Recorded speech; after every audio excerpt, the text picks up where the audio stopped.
Joining us now with reaction from the campaign trail are three of CBS News political embeds, Sopan Deb, Alan He, and Kylie Atwood. We begin with Sopan Deb in Charleston, South Carolina, who's been covering the Trump campaign. Sopan, tell us what people attending Trump's rallies are saying. Look, I spoke to Katie Parker today, who is a mother of two middle school children. She went to her fourth Donald Trump rally last night, and she's now a volunteer for the campaign. And she said to me, look, that his comments about banning all Muslims from coming into the country, it makes her more likely to support him.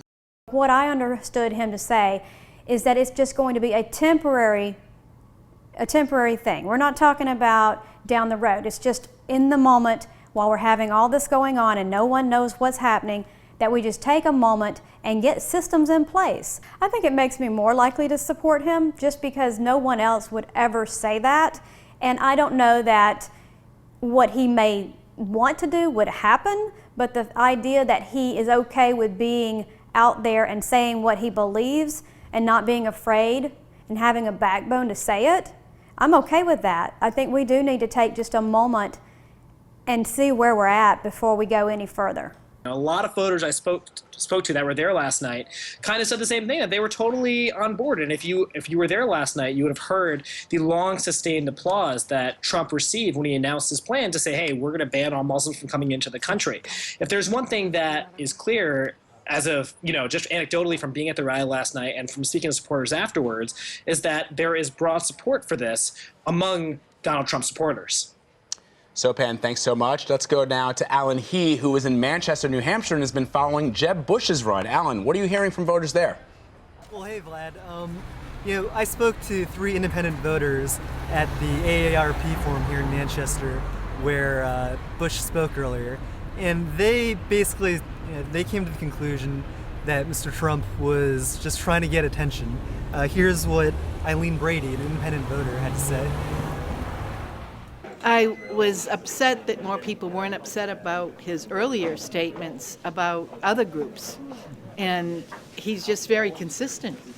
One, you can say a lot about him, and he likes you to say a lot about him, but he's consistently trying to gain attention by saying alienating statements, because he gets your attention very much by doing that. Governor Bush finished his second event here in Manchester. He basically called out the press for falling for Donald Trump, that Mr. Trump was playing the press like a fine Stradivarius violin.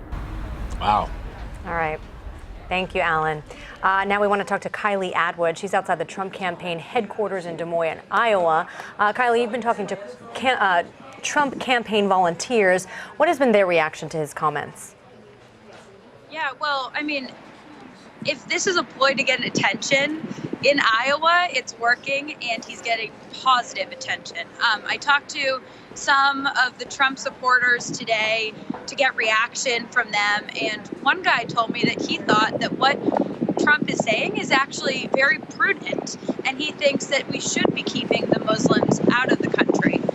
Another Trump volunteer that I talked to, Kim Trammer, who was actually in this office right behind me when I talked to her, had her own analogy for Trump's suggestion that we should keep Muslims out. So let's listen to that. I thought, if in your home, if a water pipe bursts, the first thing you do is you turn off the water. You fix the pipe, and then you turn the water back on again. So that's really what I thought. It's a strange analogy, but you kind of have to do that. So as you can tell, everyone is kind of having their own reaction to this, but the true testament to how people are feeling is going to happen this Friday when Trump comes back to Iowa. It's the first time that he's back in Iowa since Cruz has surpassed him in one poll out this week.